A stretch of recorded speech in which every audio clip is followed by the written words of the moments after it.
पश्चिम बंगाल कुछ तो नया कर रहा है। ममता बनर्जी की विदाई होने वाली है और बीजेपी आने वाली है।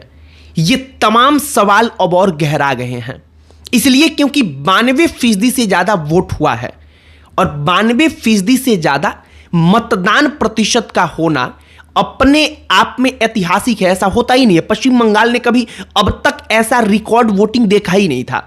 साल 2011 में आपको एक डेटा बताते हैं, फैक्ट बताते हैं।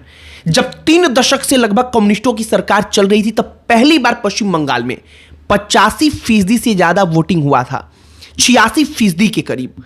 और उस चुनाव में क्या हुआ तो 3 दशक पुरानी कम्युनिस्ट सरकार को जनता ने उखाड़कर फेंक दिया।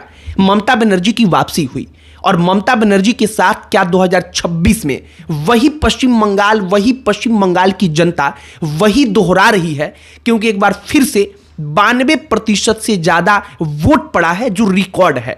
और जब वोटिंग प्रतिशत हाई होता है तो माना जाता है कि मौजूदा सरकार जो सत्ता में है उसके खिलाफ पनपने वाला गुस्सा है और लोगों का वोट उसके खिलाफ पड़ रहा है, इसीलिए वोटिंग प्रतिशत में इजाफा हुआ है।